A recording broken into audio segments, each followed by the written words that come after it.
2, 1.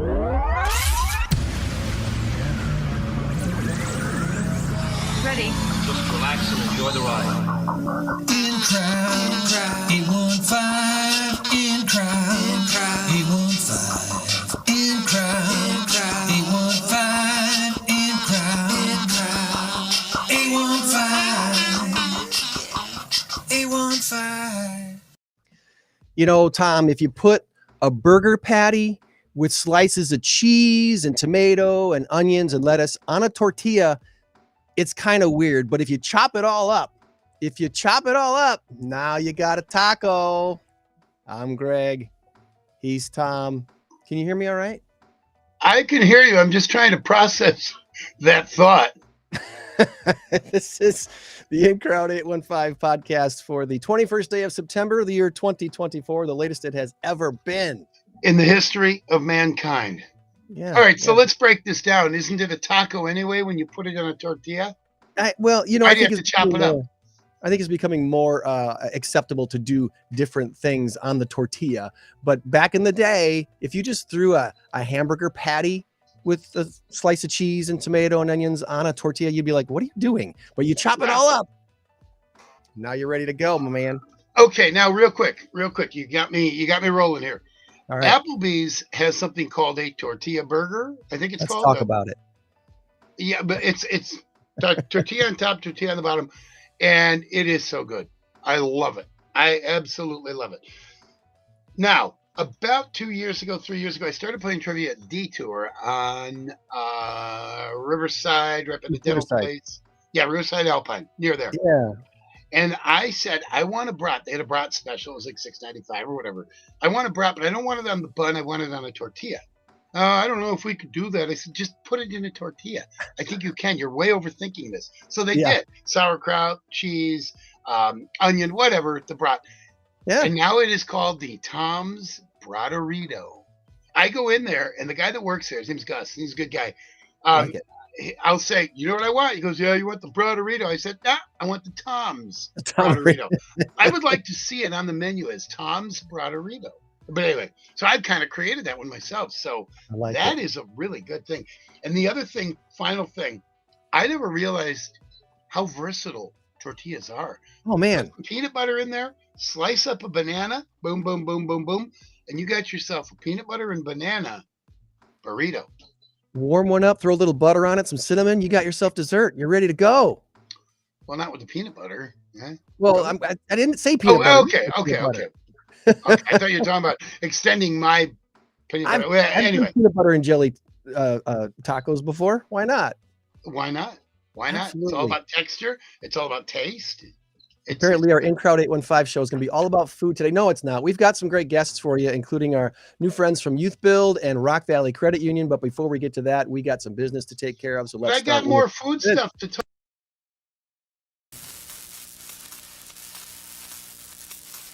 We'll just cut him off right there at the knees. All right, maybe next week. Our current race to 10 has Tom and Joanne off to a 1-1 start. And our big number of the week this week is 35 billion. And the answer is wolf or watching. Wolf or watching. We want your guess in the comments. And if you're feeling extra creative this morning, make up a little story about why you think 35 billion has to do something with one of those two words. It's just bragging rights. We're just having fun. Our big number of the week. You know how long we've been doing this now, Tom? A long time, 13 years, something like that, maybe more. We started the show in 2013, so we're 11 years old, like as of this weekend. Like this weekend is our 11th birthday of doing this show. Todd and Shannon did their last show mid-September of 2013. We took that over on WROK the next week and called it the Saturday Morning State Line Show. And we did that all the way till 2020 when we transitioned over to here. And then last year transitioned into the In Crowd 815 podcast. So, but the big number of the week thing, we started that probably 8 years ago. And I've been doing it ever since. No, I don't think so. I think it was a lot longer than that. We've been doing this now for 4, right? Yeah, but I when think we we were started doing that games, almost immediately. I we thought did we some did. different games at first. The We five did, second but rule. okay, what we did was, I'm sorry to interrupt. What we did was we had people call in and they Yeah, would get the prize. yeah, Okay. All right. So you're talking with just you, Joanne, and me, or Joanne and I going yeah. head to head. Well, Okay. morning, Dan. Thanks for tuning in from Tulsa this morning. Um, but yeah, All right. we did this as a gift giving game, as a prize winning game for a long That's time right. on the radio before taking it over to here. But anyway, big number of the week, 35 billion. Put your guess in the chat. We would love to see what you think that might be. But we'll have shout outs later. But let's get to our guests because they're patiently waiting by.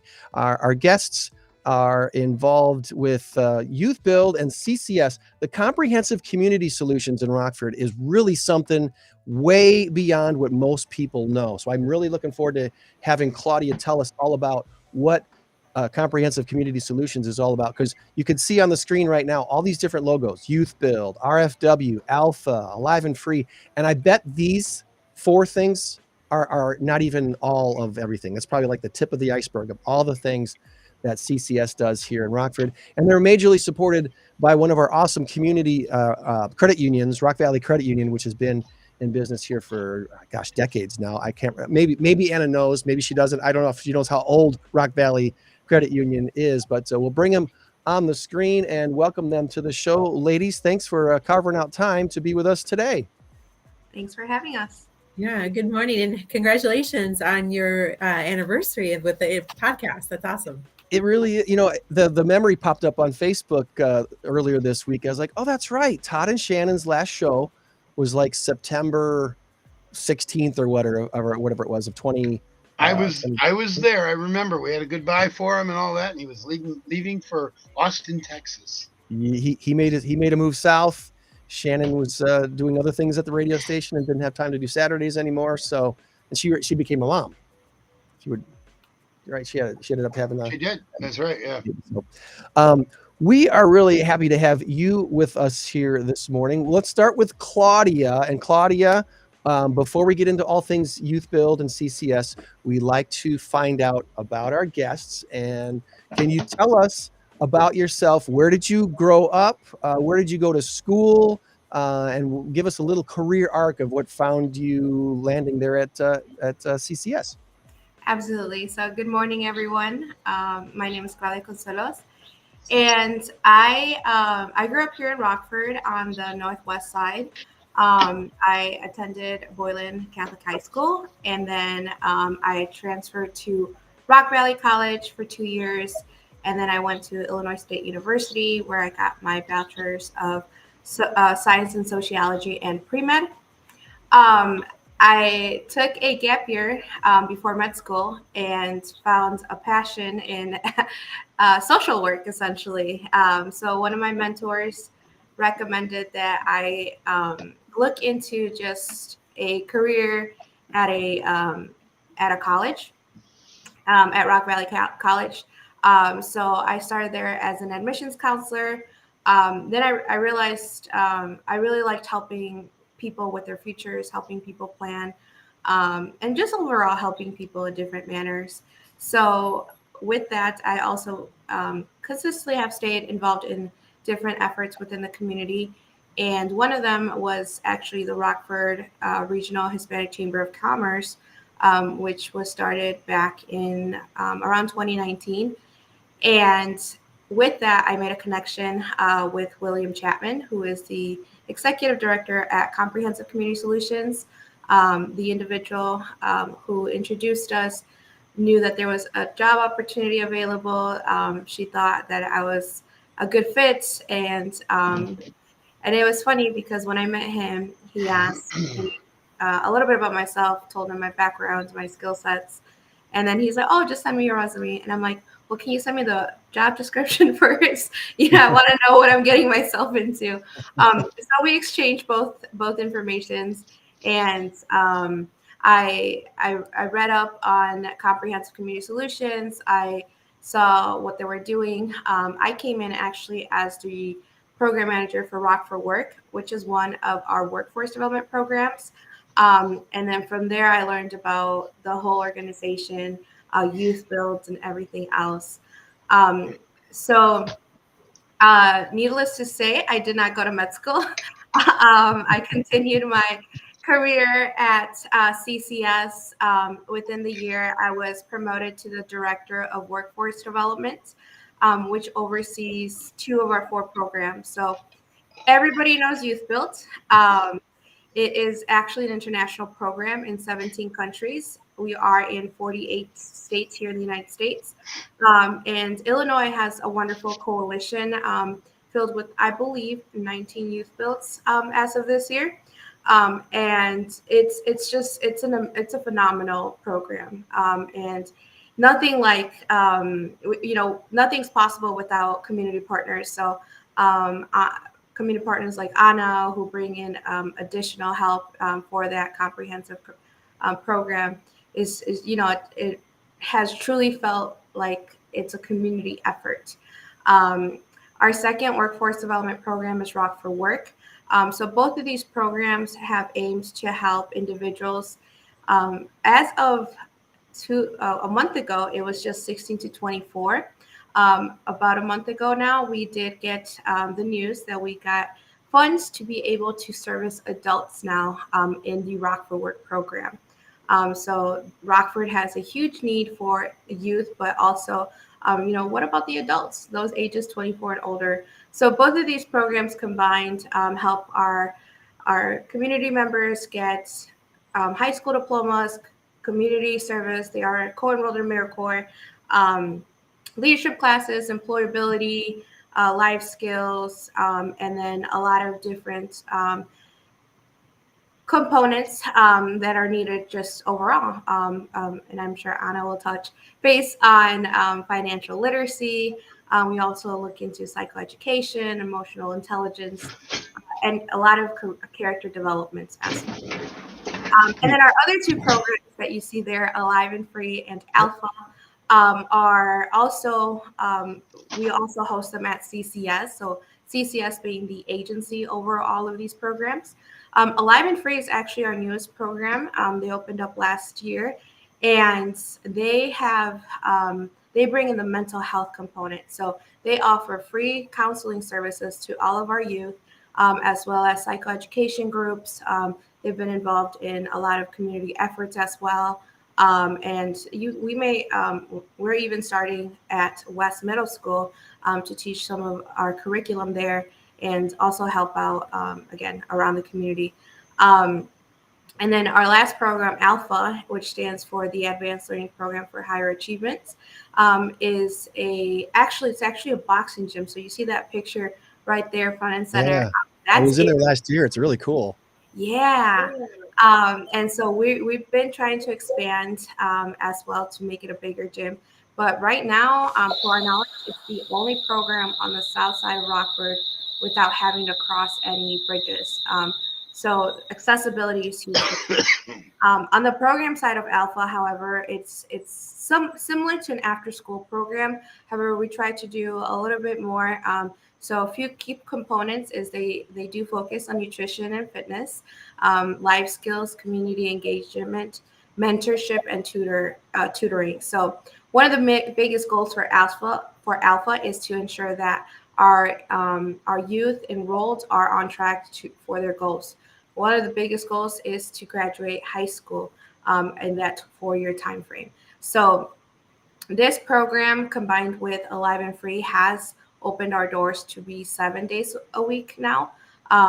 So we are open during the weekends as well, which has been huge in our community because that's just a big need that we have in Rockford. And other things, they do cooking classes. They take them shopping so they know how to budget, how to shop, how to read those nutrition labels on the back. And one thing about all of our programs is they are all free of cost to our youth. And an individual can try to join all 4 of them, 2 of them, just 1 of them. But we really try to take, as our agency name states, a comprehensive approach programming.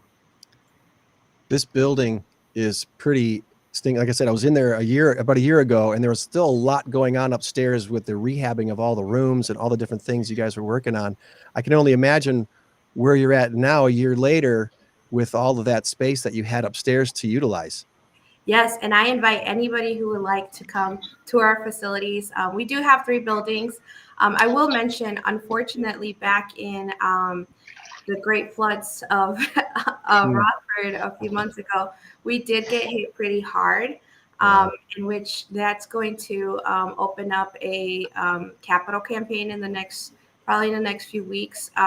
So we will, unfortunately, we will have to remodel some of the flooring. It's not leveled as much anymore, but we've always felt the community support, so we're excited. It is very safe to still be there. We are running programming right now.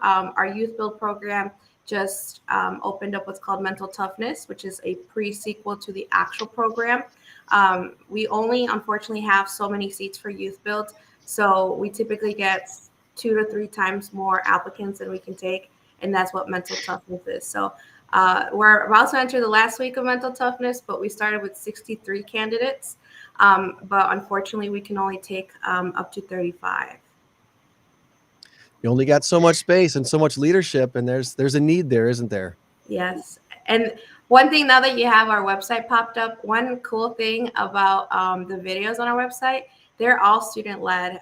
So we actually were able to collaborate with Icon Studios here in Rockford, and they came and taught them a little bit about cinematography, videography, writing, scripting.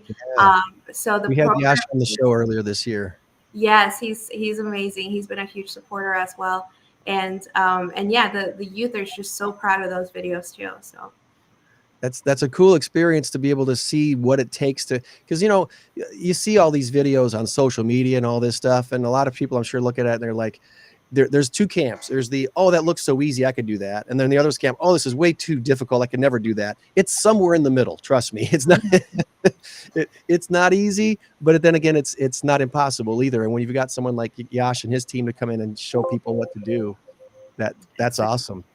yeah. So if you had to pinpoint one thing about CCS right now that is your greatest need, other than the recovering from the rain damage that took place in the building itself, is there something that you would like to have people focus on as far as, hey, here's our greatest need right now at Comprehensive Community Solutions and Youthbuild? Yeah, there's there's always a long list. I can send it over if you want. I think just the keep connecting with resources. We each year we get youth. They come with a different set of needs.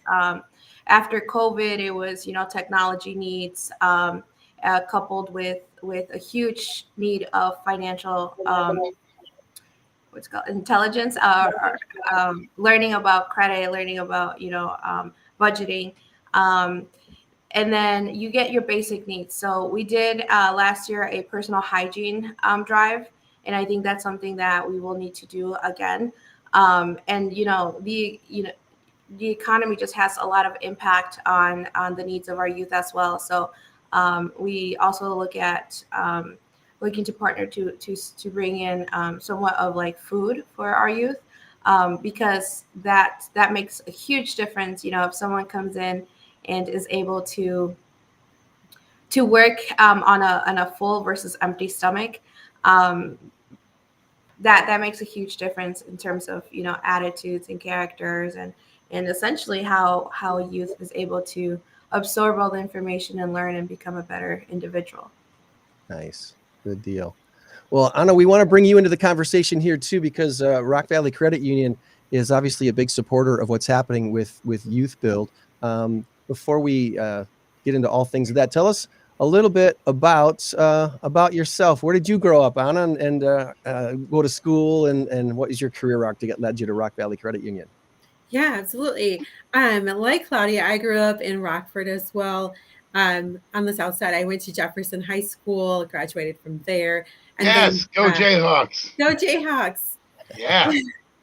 I did go to Blackhawk Technical College in Janesville to complete my associate's degree, and then finished my bachelor's degree at Upper Iowa University in marketing. I have four wonderful kiddos who are very active across the 815 area in sports to music to everything you can name it, they're in it. Um, I thought throughout my journey, my career journey, like Claudia, I thought I wanted to be in healthcare too. And I had the experience to shadow a nurse. I had the opportunity to shadow one of my colleagues at the time, a nurse. And I'll tell you, I knew that the nursing life was not for me when I got to sit in on helping a patient change their colostomy bag. And I was like, nope, Oh no. boy. Not for everybody. No. Yeah. So then I had the For opportunity some to, it's the blood, Anna. For some it's the other stuff. yeah, yeah. Yeah, so then I had the opportunity to do some outreach and marketing. And so that kind of, I had a really great mentor at that time. She was wonderful in saying, you really should think about doing marketing. And I was like, oh, okay. And at that time, I was young and I was able to shift my career path. And ultimately, a great connection. It landed me here at Rock Valley. And it's been an absolute joy to work with partners in the community, such as Claudia and others on preparing our youth, preparing our future with financial literacy tools, because it's not a one and a done thing. It's a tool that they'll essentially use for the rest of their lives. And there's always ongoing learning, but just knowing that they have a partner in the community that they can reach out to is so critical. Because I think back to when I was in high school and just navigating, life post high school. I couldn't tell you how to do my taxes. I couldn't tell you how to budget. I could not tell you how important a credit score was. And so unfortunately, a lot of us had to go through like those learning, those bad points in our lives to figure things out. And so what we want to do is prepare our youth so that they don't have to go through these things, and be prepared for their financial journey ahead. Yeah. We all, it seems like for financial things, especially, we all need that mentor, someone to help us figure things out, because there's a lot of stuff they try to teach us in school, but they don't get into the minutia, the things, the day-to-day stuff that you, uh, maybe it's the big picture things that are missed. And I don't know, it's been so long since I've been out of school for 30 plus years. So today's schooling, you have kids currently in that situation, so what they're getting, and hey, here's the gaps where they're needing a little more assistance than they're getting from their school. Yeah, absolutely. We do partner at Rock Valley with several schools across the 815 for financial literacy. We have what's called a tool called Bonsai, which basically brings financial literacy to the classroom in a fun way. Kids play games on that platform. The teachers can assign assignments, and it's a tool that's completely free for them to use. In RVCU, the way that we step in is if the teacher ever wants a presentation or a speaker to come into the classroom, we're more than happy to do something like that. Shout out to Harlem High School, Harlem School District, RPS 205, Rochelle Community School District. They're all partners of ours who have taken advantage of these resources. That's right. You've got locations. You got a lot more locations than most people probably figure out that you do. You're in Rochelle, and you're in the. Is there one in Oregon too? We do not have one in Oregon. We have 3 locations. One is in Rochelle, Machesney Park, and we're in the heart of Loves Park on Riverside. Okay. Well, your involvement with Youthbuild and other organizations around the 815 are obviously well needed, and thank you for doing that. Thank you for being a part of that. It's probably one of the things. How long have you been in marketing now with Rock Valley? I've been in marketing with Rock Valley about 3.5 years now. And then before that, you were? Yeah, I was in healthcare marketing for a health system. Okay.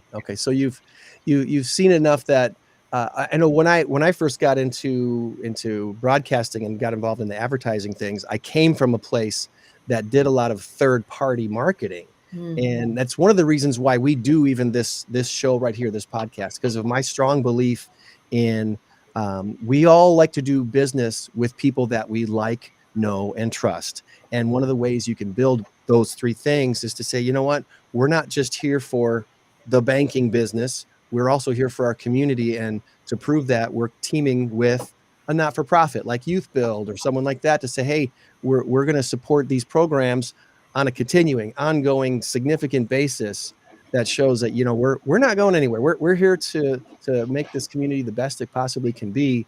And call it third party marketing, call it, you know, something else. I'm sure there's probably another buzz word now. For us back in the day, I tell the story about being involved in a company that worked with the Wisconsin Farmers Union.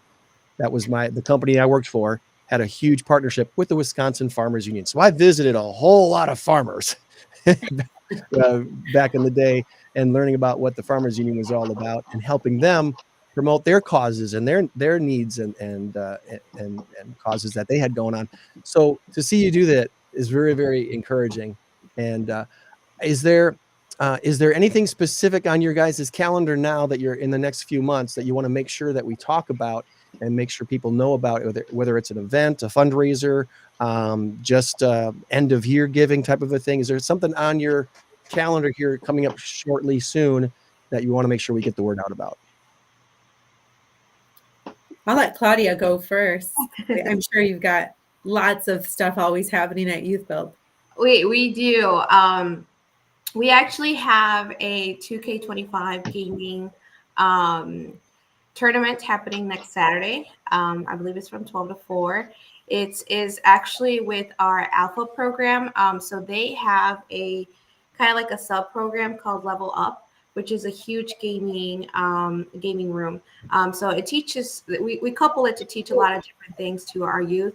But the cool thing is the mayor, Mayor McNamara, will be there. And the individual who wins will win $200. So you can come meet the mayor, you know, for the community members who would like to meet him, or try to beat him at the game. We hear there's a lot of gamers here in Rockford. And we right now, our biggest events have been are typically done during the summertime, so those are over. But in January, we will have a community, what we call community court showdown, so a community basketball tournament. And the cool thing about this is Youthbuild USA has given us a grant to be able to put this on. So we're also inviting other youth builds around the area to see if they can come down. We did this about 2 years ago, and we had about 10 other youth builds from all across Illinois come. And it's just a fun, friendly competition. But there is a trophy at the end. And here in Rockford, we tend to be a little bit competitive. So we hope to keep that trophy here. But it is open to the community now too. We don't have a date yet, but if you keep an eye on our social media, we will release those informations as they come. We'll put the link to your Facebook page here in the chat so people can find it really easy. Thank you. Youthbuild. Facebook.com/YB815. Easy to find. Follow on Facebook for all the updates there.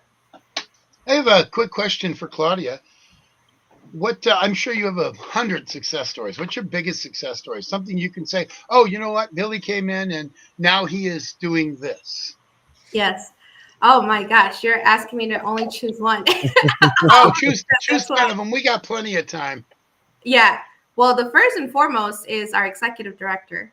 And I don't know if anybody here knows his full story, but our executive director, William Chapman, was actually the program back in 2001, 2002. And then he started working at CCS shortly after, doing some like frontline work. And then he earned some managerial positions at a different Youthbuild in Beloit. It's called Beloit Fresh Start. And then sooner or later, there was a few other things in between, but he returned back as the executive director in, I believe, 2019, 2020.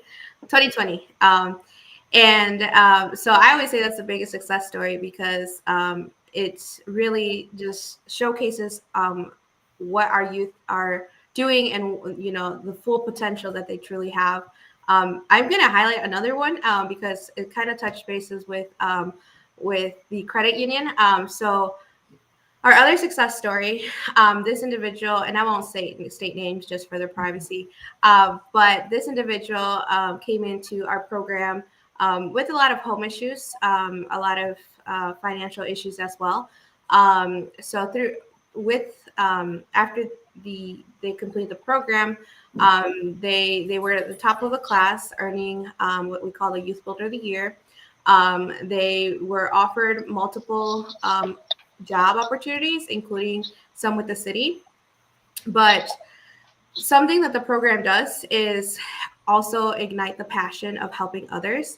And most of the people think that since we do construction as one of our main credentials, everybody goes to construction.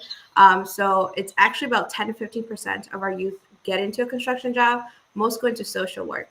And that's exactly what happened with this individual. So with the social work, the individual decided to stay and do kind of somewhat of an internship at our agency.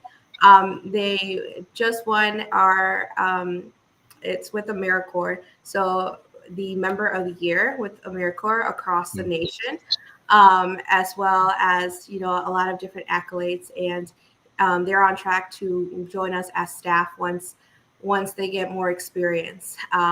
And then this individual has, learned more about financial literacy, has been able to start a budget, and he's on track to purchase his first car. And this kind of is, there's a support system, but essentially he's the one that has been putting in all the effort to ensure that his success is, what we call his success. Nice. That's a good story. That's great. That's great. And that's what I like to hear. Anna, anything you wanted to add to that? What Claudia said about I know that you can't don't want to name names. We don't want to call anybody out, but you can maybe generally talk about somebody who's been involved there. Yeah, having been at the forefront of working with youth directly with Claudia, we've heard so many stories about hardships, right? That kids have had to figure things out. We've had stories of kids who their identity has been stolen at a young age, and older adults, trusted older adults, are using their information and not doing good things with it. So the biggest success story for us is going to be going back to what I said, is anything that they can take, because education is something that nobody can take from you. Anything that they can learn from this program and use it, it's a tool that they will always have throughout their lives. And so that's always like our success story here, whether, how they choose to use it in real life. They don't have to directly go to bank with us, but that's something that is a win in my book always. And Nice. if I could add too, I think one of the biggest things that the Rock Valley Credit Union starts with is also just education on what is a credit union, because I certainly learned with with a lot of our youth as Anna and her team were coming in, and so that gives them a different perspective. And one of the most admirable things that they do as well is they actually ask them, like, what do you want to learn? What are the gaps that you're interested in? And so when they cater, when a community partner caters to our youth needs, it's going to be more relatable. It's going to be more impactful. And another success story I just thought about, we actually did have a youth who came in. They were a single mom, homeless at one point, and towards the end of the program, and I think they opened up multiple accounts. The Rock Valley Credit Union offers a lot of different accounts, but some that help get tracked to specific goals that the individual has. That individual, by the end of the program, was able to get their own housing, and then I think it was like a month or so after, they also got a car. So it's those little success stories, because those two things are just so essential to somebody's well-being and somebody's other career goals. So yeah, I think anytime that the credit union has come into Youth Builds, our youth have just like learned something. And I even see a lot of them like, go home and teach their families or um, um, stop. One of the things I don't appreciate sometimes is our youth do get what's called a stipend. So they earn a stipend while they're in the program. It's not much, but it's something. And they now learn how to get a bank or a credit union to avoid fees, to learn how to budget, to realize the benefits of using a credit union. And then I think one of the things they appreciate the most is the fact that they can be in programming and we're bringing in Rock Valley Credit Union and they're answering their questions right there and then too. That's nice. That's nice. I did find your flyer here for the event coming up a week from today. Yes, thank The you. Versus tournament, noon to 4. Here's your shot to meet and beat the mayor of Rockford. First place, $200. And that should be a lot of fun. 917 South Main Street. Yes. Rockford, Our building is newly painted too from the outside. So we, of course, have the beautiful murals from Creative with Go Rockford, but now we also have um, blue and yellow technically, but it's what we called our colors. So very nice. Very nice. Well, is there anything that we neglected to ask you ladies about this morning that you wanted to make sure we touch on before we get into some Tom trivia? Because I know Tom's probably got some trivia for us today and wants to challenge our brains a little bit. Anything else before we go off for that? Okay. The only thing that I wanted to add is that RVCU now has a Bank at Work program. So we are bringing financial literacy to organizations, businesses. And so if that's something that you're interested in, it's a completely free program. Another reason why we exist, right? The credit unions exist to provide financial education. So if you are interested in that, if that's a need, which it's going to continue to be a need because of our economy, the way that things are, prices are just the cost of living. I don't have to tell you. I don't have to be the one to tell you that. Right. Please reach out to us. We're happy to partner with you and get your employees to bring their best selves to work. That's the ultimate goal. Awesome. All right. Good deal. Well, let's see. I think Joanne might be ready to jump in from Paws Humane Society. So we're going to bring Joanne in to also help us with trivia this morning. Hi, Joanne. Good morning. Good How morning, is everything Joanne. at Paws today? I'm sorry. I wasn't How's everything at Paws today? It's kind of quiet right now. Kind of I quiet. was going to Okay. say, it sounds quiet. Didn't you say you guys had a bunch of dogs coming in? At Lou Backrod. Oh, that's right. That's right. Poochapalooza. Poochapalooza. That's right. Poochapalooza. I think it's at 11. I think it's from Maybe 11 10. to 3, if I remember right.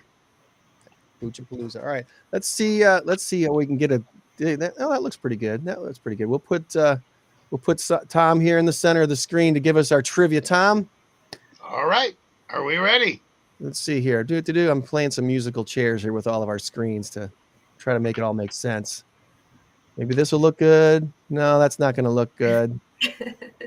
Let's do this and let's do this. All right. There we go. That's what I want right there. I don't need to see my face. I need to I was see. going to say you're completely covered up. So go a little bit to the left. No, I'm kidding. I'm kidding. All right, folks. Here we go. These questions are designed not to make you feel stupid, not to make you feel bad. They're just general knowledge questions. Please don't feel bad if you don't get them because, yeah, they're just questions. All right, Grab that Here we go. rusty handle of the old file cabinet and see if we can pull some knowledge out of our brains. Here we go. That's right. Here we go. First question. It's a sitcom. In the sitcom Frasier, what was the name of Frasier's dog? If you need options, I will give them to you. If anybody knows it right off the top, Fraser's dog. I'll Oh, give you the options. I know it. I'll give you the I options. know it. All right. If you know it, let everybody else guess first. Is it Buddy or Eddie? Eddie. Greg, what were you thinking? It's Eddie. Yes. All right, Eddie, it is. All right, here's a geography question. One for the team. One for the team. One for the team. How many states does the Mississippi River either flow through or flow aside? I'm covering all the bases. Basically, the Mississippi River, where does it flow through? How many states? It's not a trick question. You don't overthink it. Is it 8 or 10? You don't have to name them. Don't worry. 8 or 10? Totally guessing here. I don't know. What's your guess? I think I'm gonna say 8. It's like Minnesota, Wisconsin, Iowa, Illinois. There's 4 right there. Mhm. Missouri, Mississippi. I'm gonna go with 10. I don't know. 10 is correct. Oh, Minnesota, Wisconsin, Iowa, Illinois, Kentucky, Missouri, Tennessee, Uh, Arkansas, Louisiana, and Mississippi. But it one little begins in tiny tip of Kentucky touches the Mississippi River. yeah. You could It fish still for a counts. mile and a half. Yeah. All right, All question right. number 3. It's a dead or alive question. The second person ever to walk on the moon, Mr. Buzz Aldrin, is he dead or alive?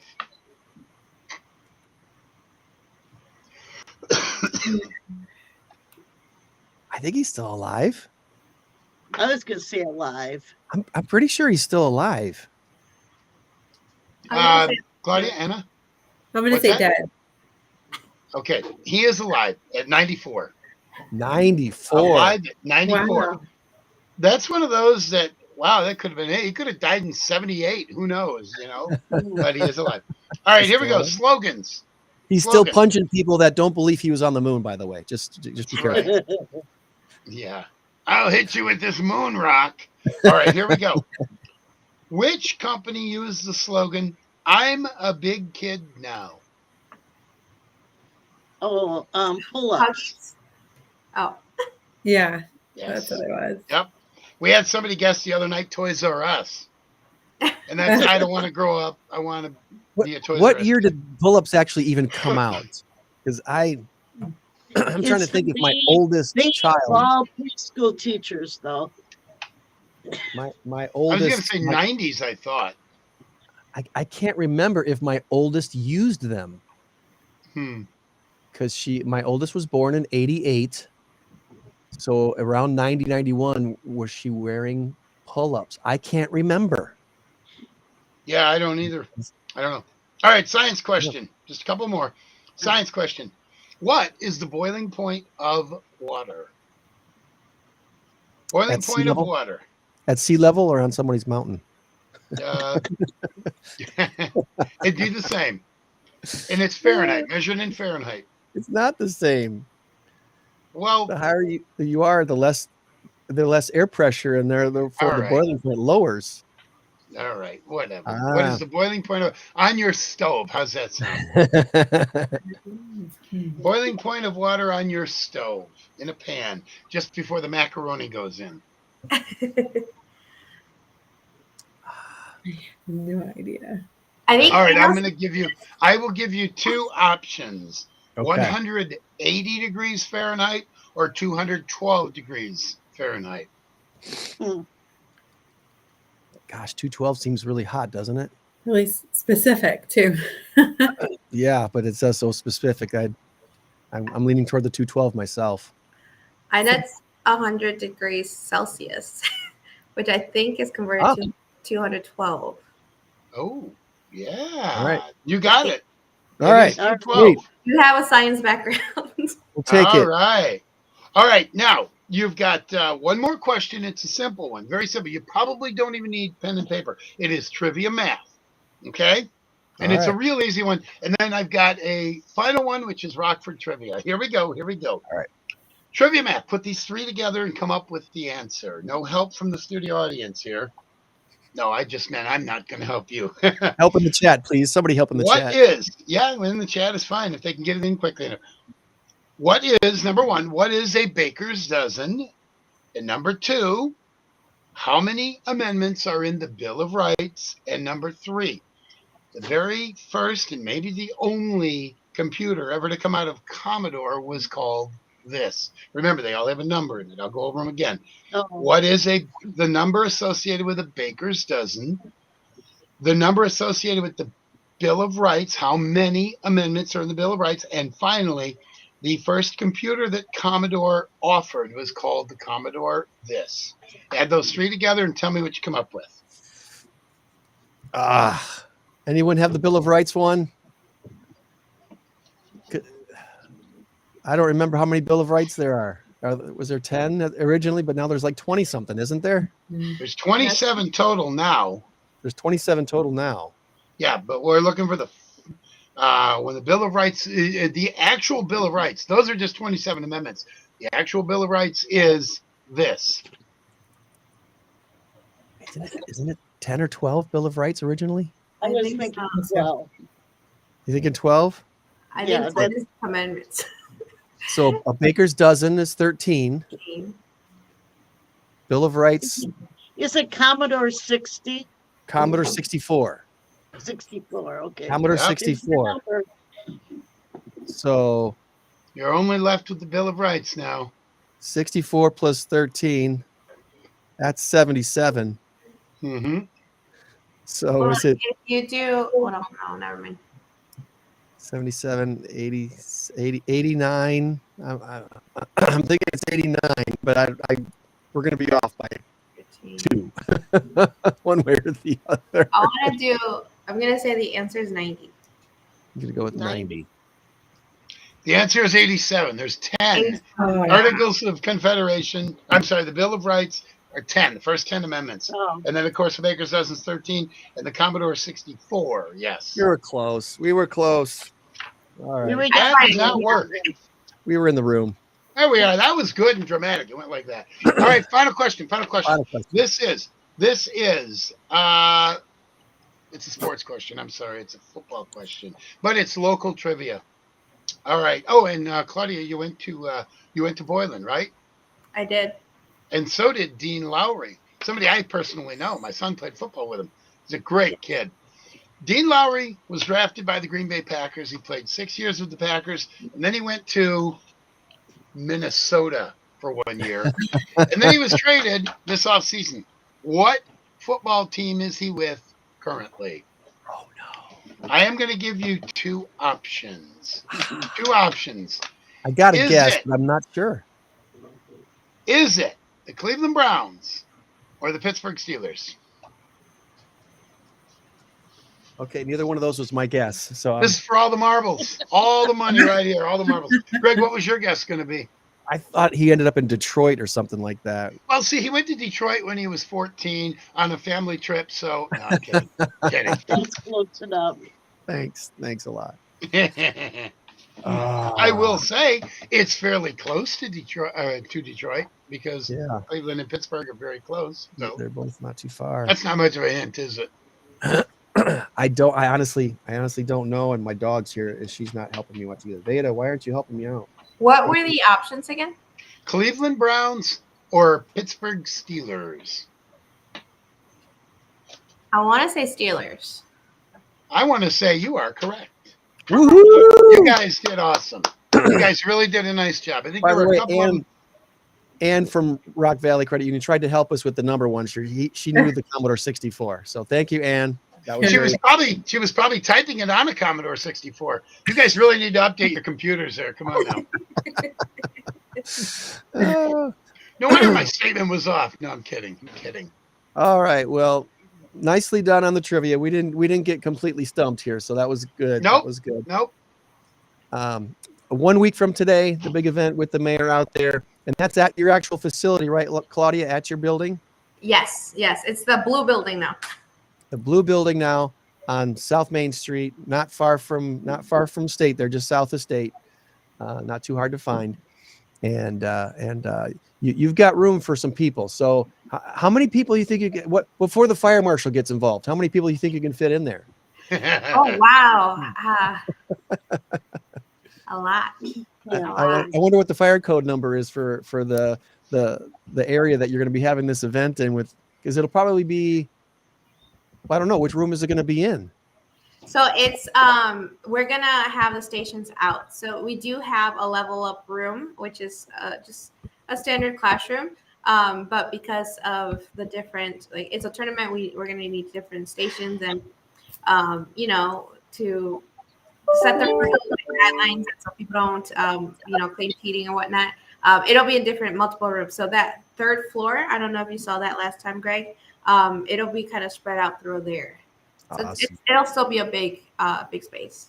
Awesome. Good deal. Well, we've got the link in the chat to the websites and the Facebook page and all that stuff there as well. So it should be easy to find, and get yourself plugged in, see what's going on there at Comprehensive Community Solutions. Thanks to Rock Valley Credit Union for supporting what you guys are doing. And thanks for carving out the time to be with us on the podcast today. Really appreciate it, Claudia and Anna. Thank you. Thank you so much, Greg and Tom. Have a good rest of your day. You too. Bye-bye now. All right. That was well done. That was well done. Look at us here. The original three. Back at it today. That's right. We'll put the pause logo up for Joanne. All right. So, yeah, today's Poochapalooza. I should probably go find that, see if I can go find that banner here again. I don't know if I'll be able to find it or not, but I do. Pooch Palooza. I can find it. I do want to give a couple of quick shout outs this week before moving on. And one of those would be, again, a big kudos to Kevin Polke and his team at Shatter Our Silence. Their Light the Way banquet was this Thursday night at Prairie Street Brewhouse. And Prairie Street did a great job of hosting everything. Kevin and Diane and their team there at SOS put on a really great banquet, a really great event. And also, I wanted to mention something too. The Walk for Life is taking place at First Free Church today. That's my next one right there. Okay. All right. I'm sorry. There you go. Walk for Life. Abundant Life is worth it. That's today. They step off at 9:30, I believe. Yep. I believe they're checking in now, and I believe they step off the walk at 9:30. If I remember correctly. There we go. Yep, hike it at 9:30. So that also is taking place today in support of the Pregnancy Care Center. And Poochapalooza is from 10 to 1. Poochapalooza from 10 to 1. Yeah, we got the times slightly off on that from earlier, but here is the banner for that. Poochapalooza. Food trucks, adoption events, all there at Lou Back Roads by the Cherryvale Mall. And that starts at 10 o'clock. There'll be lots of dogs to see. Ready to adopt a dog. There you go. Our friends over at the Cottonwood Airport and EAA has their fly-in drive-in lunch coming up Saturday, October 5th from 11 to 3. That's a lot of fun as well. See some great planes. Get your kids out there to take a look. Who knows? Maybe you've got a future pilot living in your house. And just by going out there and seeing the planes at Cottonwood Airport, that might spark something for your kids. And then the day after that, October 6th, I'll be out at the Cars for Casa event in Belvedere. The Boone County Casa fundraiser event is in the big car show, their 8th annual big car show out there at the RVC Advanced Technology Center, which used to be the Shopco store in Belvedere. Boone County Casa's primary fundraiser of the year is this big event. It's from noon to 3, Cars for Casa in Belvedere at the former Shopco store, now the RVC building. And then NAMI wants you to save the date for their big event coming up October 9th.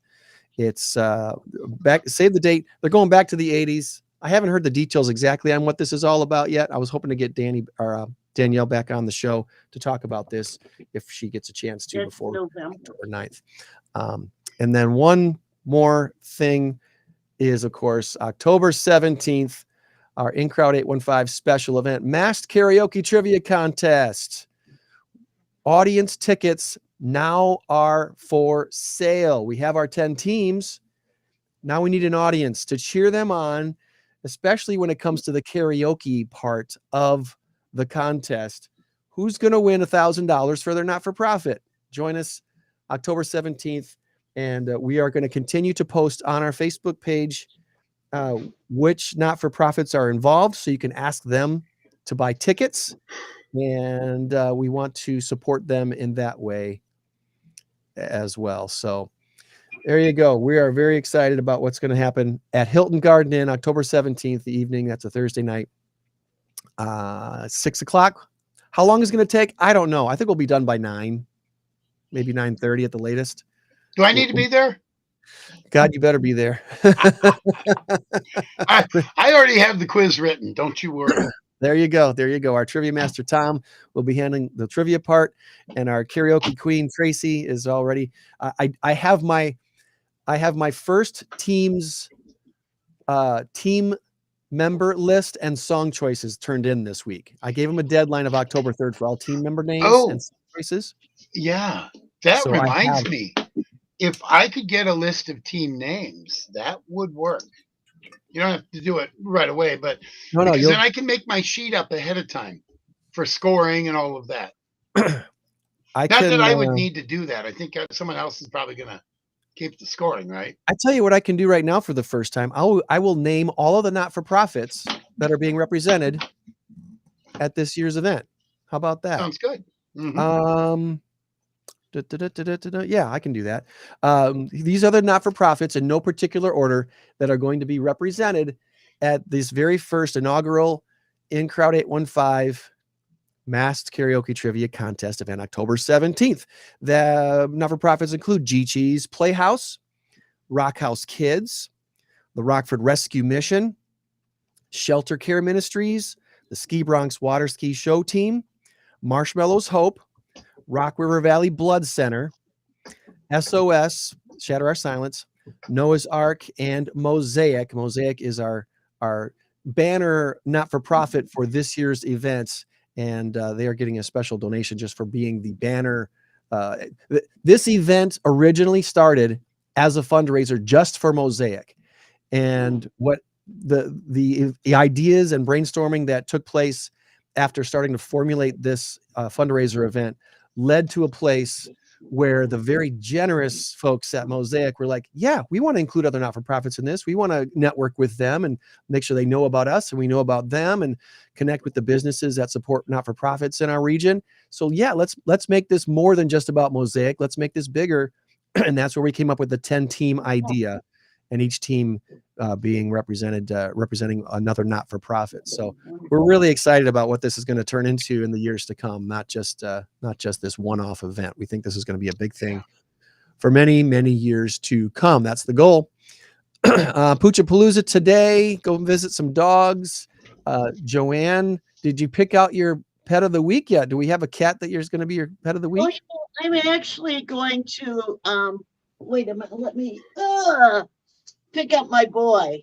This is Miles. Hi, Miles. And I'm going to send you a picture of Miles. Miles has been with Paws since April. So he's going on 6 months. And that's a long time for a dog to be in foster. So unless he gets adopted today and October comes along, he will be in foster for 6 months. So I want to kind of promote his adoption, and hopefully his lucky day is today. He's a good dog, but the problem is he's very shy with people. Okay. So he kind of hides like a cat. Hard to get to know. And I love him dearly, but he can't live with me forever. Okay. So one, how old is he? And two, what kind of a dog is he? We call him a terrier mix. Okay. He can be anything. He's 3 years old. He's perfect in every way, aren't you? Except for being shy. Well, he doesn't look too shy right now. Well, he does love his foster mom. Yeah. Well, we all love his foster mom. So, but he will be at Poochapalooza, and I will send Greg a picture. But if someone's looking for, he does need a fenced-in yard. Mm-hmm. So, Okay. but He looks like he's all of maybe 10 or 11 pounds. Yeah, he's not a heavy dog, are you? Full of love. He will love you to death once he gets to know you. Maybe it's the camera, the fact that he's so close to the camera, but he looks like he'd weigh about 30 pounds, but I guess he's not that big. Should I weigh him over my head? So maybe 15, 18 pounds. Maybe I undershot that a little bit. Yeah. Joanne's stronger. Joanne is Oh my stronger than she God. looks too. Yeah. she's got guns. She's got the guns. No, he's adorable. How could anybody not want that little guy? He's not had good luck with getting to meet people. So when certain dogs just go woo, woo, woo, woo, woo, woo, woo, woo, and Miles says, you gotta prove it to me that you're not people. Well, maybe he'll find his forever home today. That's what we're praying for. Here's hoping. Miles probably isn't praying for that, but we are. Nice. All right. Well, if we'll post later that on our social media stuff here in a little bit, but right now, let's take a look. Oh, before I get too far, next week on the program, Screw City Jeeps 815. Yes, Screw City Jeeps 815. There's a couple different Jeep organizations in the Rockford area, and this was one of the big ones. They've got a big event coming up October 6th with a trunk or treat event. We're going to talk to Crystal about that next week here on the podcast. So, I have a Jeep. Yeah, you should be a part of this then. I should. October 6th. Should be a lot of fun. Right. Let's then go ahead and do this.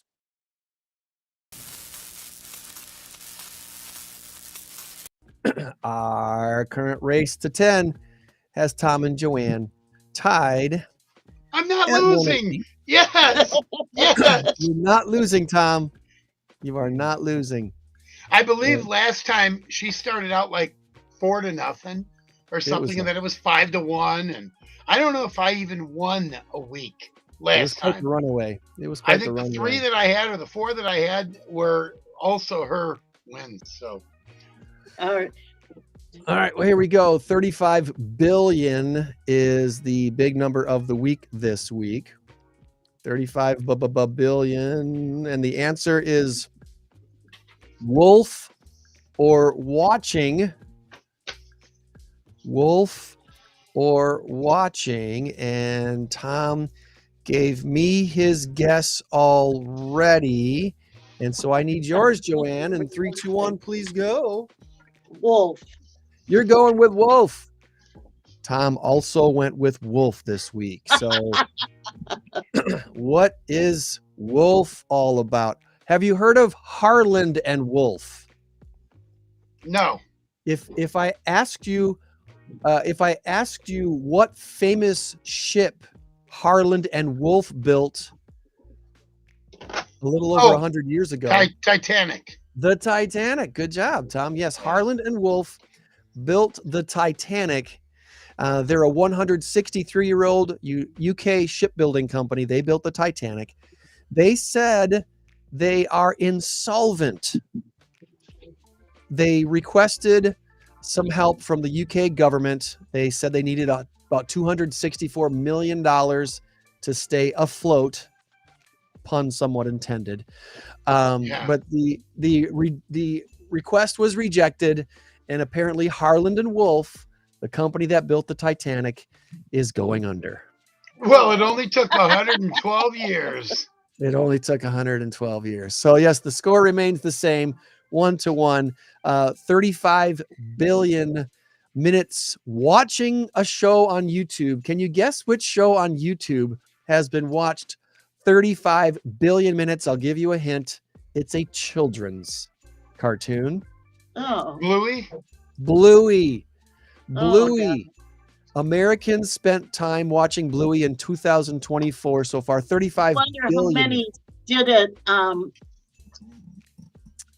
in duress. Right. Yeah. It's an Bluey's Australian. Yeah, I love Bluey. It's on constantly at my house. They were just watching it, the grandkids, in just a There little you while ago. go. Love that show. Australian animated series, the most watched show in the United States, not just Wow. among children's shows, but among all programming. Last year, Bluey was second only to the TV show Suits. The Suits legal drama was on the air from 2011 to 2019, but recent advertising and promotion of Suits has brought it back. It's like a cult following almost now. Suits had It's a good show. 57. It is a very good show. 57.7 billion minutes watched last year, thanks to its debut on streaming services Netflix and Peacock. And yeah, so apparently all of us with kids at home, we're watching Suits when the kids go to bed, and we're watching Bluey while the kids are awake. When they're up. That appears to be what's going on. I could probably dig up some more shout outs, but I think we're out of time, and I do need to get to an appointment here in a little bit, and hopefully Doggone it, I wanted to talk some Packer football, tell you about my trip. We are going to do that after we let Joanne go. So let's do that for a few minutes after we let Joanne go. Okay. Unless you want to stick around and talk Packer football, Joanne. I know what a Packer fan you are. Poochapalooza. You enjoy your Pizza Palooza, Joanne. Thanks so much for everything. All right. We'll see you next week.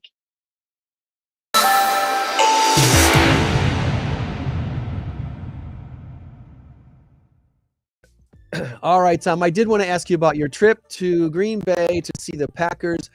I won't say surprise and shock us with defeating the Colts, but they did beat them, and shorthanded. Well, they beat him with defense. Never mind Malik Willis. First and foremost, the best thing about Malik Willis is that he kind of already knew the Matt LaFleur system, because Matt LaFleur used to be Tennessee's coach. And it was kind of funny on a podcast this week. Roland, Tony Troy, Roland, whatever. He is the podcaster for the Tennessee Titans. He said the biggest mistake the Titans have made was not hiring Matt LaFleur when he was part of the staff, letting him go to Green Bay. So Matt LaFleur's system, which is not completely his system, it started out as a Sean McVay system. Sean McVay came out of the Shanahan system. So it's that whole trickle down. You know, back in the day, you used to have the Bill Walsh system, and then you had the Mike Shanahan system, and then you had, the Bill Belichick system. You had all these, they call it a tree or whatever. So anyway, Malik Willis coming in, nobody really knew what he had because he was completely underused in Tennessee. Yeah. And they went with Will Levis over Malik Willis. They went with Will Levis. Did you see what Will Levis did 2 weeks ago against the Bears and last week? Not good. Wow. He's confident. He's got skills. He can pass the ball, but he can't. He's like, I think I'm just going to throw it and see what happens. That doesn't work in the NFL.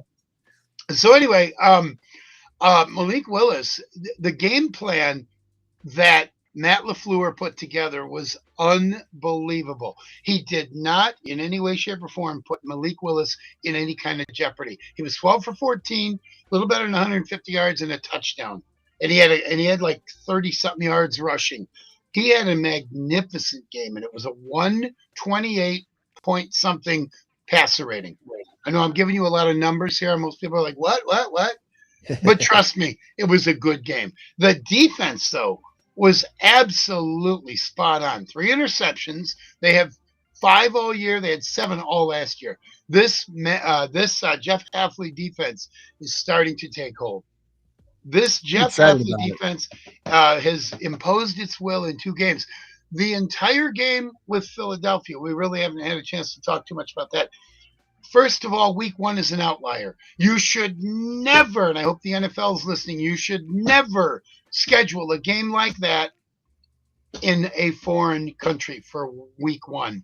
Never. Because this is essentially the 4th preseason game. Guys are just hitting for the first time. It's bad for both teams, not just for the Packers. The field was awful. The refs were trying to get their footing, and I mean footing by, it's been a while. Was that holding? No. Was that pass interference? Was that It was a very poorly officiated game. It was a poorly played game. It should never. This was a marquee game that should have been week 4, week 5. Dun dun dun dun. You got the Green Bay Packers and the Philadelphia Eagles, and everybody's been anticipating it for 3 weeks, pointing to that game.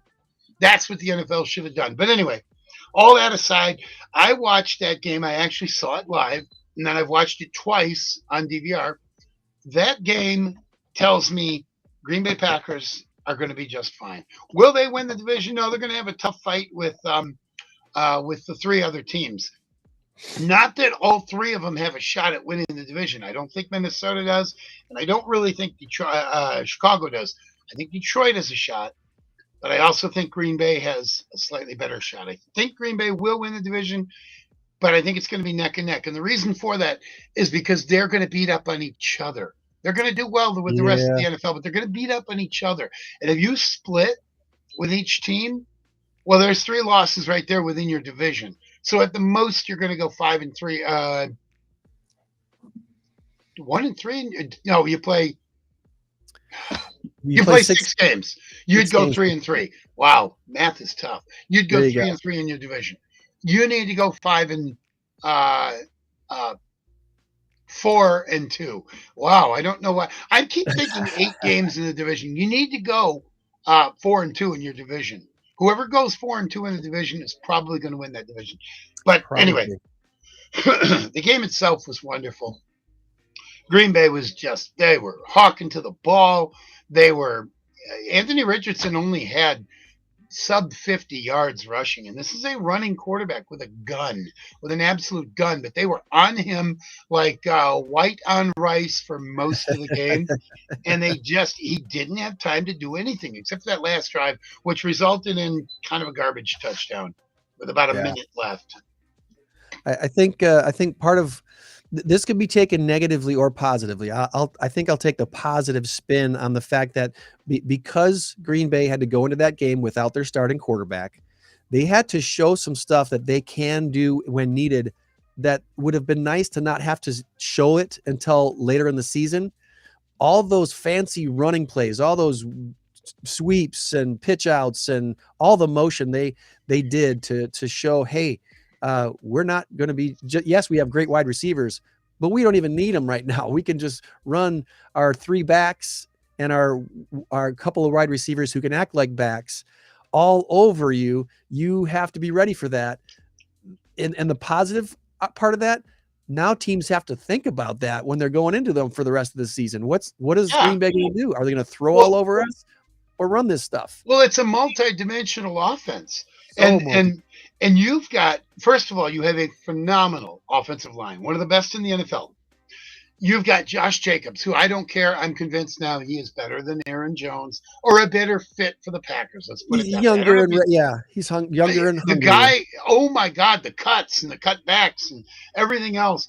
He is the real deal. 167 yards, I believe it was, in the first quarter alone. They had 200 yards rushing by halftime, 220, something like that. Unbelievable. You've got Malik Willis, who really does have a nice arm. That throw he threw to Romeo Doubs, the throw he threw to Dontavian Wicks, which turned out to be the touchdown. Oh, those were great passes. 12 of 14, dude. 128 passer rating. That was very, very good, and it was even better watching it live. Thank you very much. And the best part about it, our seats were not bench seats. We were in the newer part. We were way up, but we were in the newer part. I sent you a picture, I think, of where we were sitting. And if I didn't, I'll send you. I sent you a couple. I'll check what I sent you, and I'll send you more. But anyway, I think I sent you the Packers win. And there is your dagger. Remember that? I did see that. Yes. I had it written on. There is your ... And then as soon as the clock went 0, dagger. That's a Wayne Larrivee reference, the announcer for the Packers, in case you don't understand. Radio. Got to listen to the radio broadcast. Yeah, for the radio thing, for those who don't listen to it on the radio.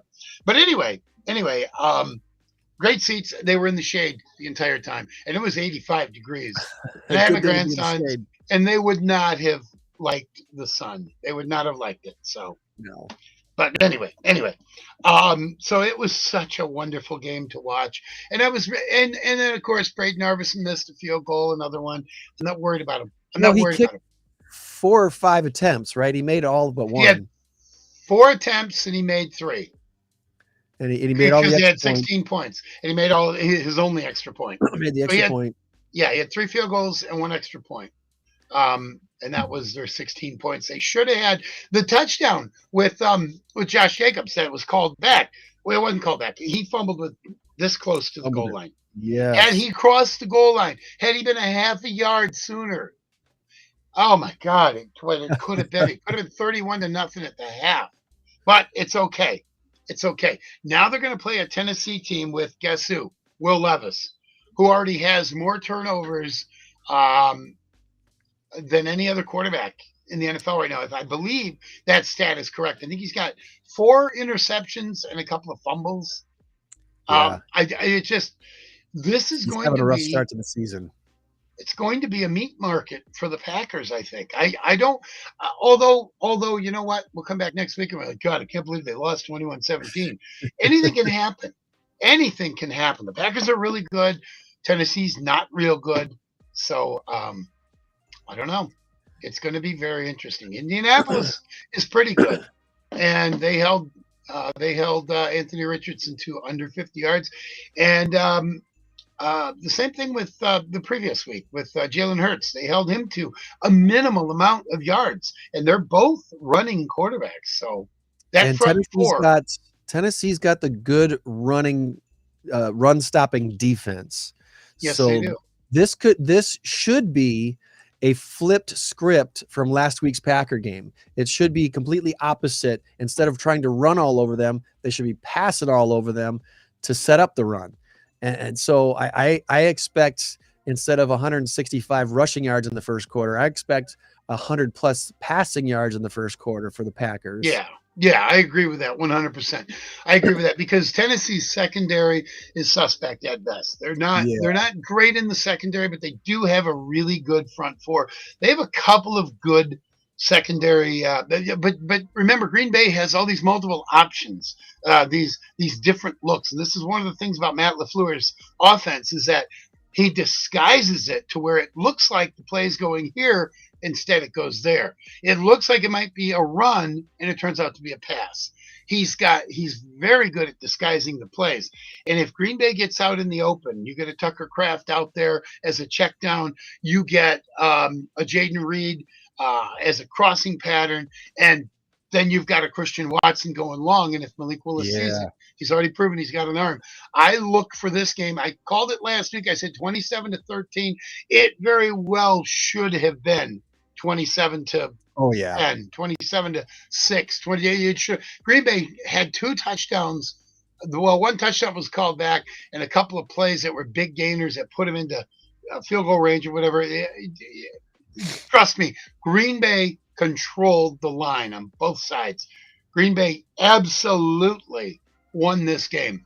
And 16-10 is a complete misnomer. So this next week against Tennessee, they're going to be in Will Levis's face the whole time. I expect another 2 or 3 interceptions. I think and by the way, Green Bay had the ball for 40 minutes and change. And Indianapolis had the ball for 19 minutes and change. That's unheard of. And for this game to only be 16-10 tells you that that's not the true story. So, no. But getting back to Tennessee, I really believe. Go ahead. I was just checking to see Jordan Love's status for tomorrow is still listed as questionable, which anyone who follows NFL injury reports, there's out. There's doubtful, which pretty much means they're probably not going to play. Right. There's questionable, which means probably better than 50% they will play. And then there's active, right? He won't play, and I'll tell you why. I hope he does, and I don't think they need him. No, they don't. It's week 3. You need to give Malik Willis that little bit of extra time. He's going against his former team. He knows their system. He's played against that system for 1 year, but 2, 3 years, plus part of the preseason this year. Oh, no, you can't play Jordan Love. I mean Malik. I think they play Malik. They will. Because if you play Jordan Love and he gets injured again, and now it's long-term 6 or 8 weeks, he's on IR, now you are stuck with, and I don't mean stuck with in a bad way, now you have no choice but to play Malik Willis in some of the tougher games coming up. You need a healthy Jordan Love going forward. If this was week 15, if they're 9-5 and they need this win to maintain their wild card position, to take over first place, then Jordan Love probably plays. If it's a playoff game, he plays, obviously. So right now, week 3 against a team that is considered one of the worst in the NFL, you cannot. I'm just reading the scroll underneath. Where's BSMS? What middle school is that? I'm not sure which middle school that is. BSMS. That's a middle school. It's a middle school, but I don't know where that is, Lisa. But thanks for the plug. Way to go, Jace. I'll tell you what my focus is on, because I know, Tom, I know most people obviously are going to be focused on Jordan Love. Does he play? Does he not play?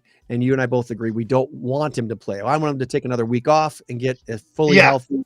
Well, let me just say this. The reason he's saying questionable is because he's wanting Tennessee to have to figure maybe he will. We're going to have to run plays for him. It's a big distraction.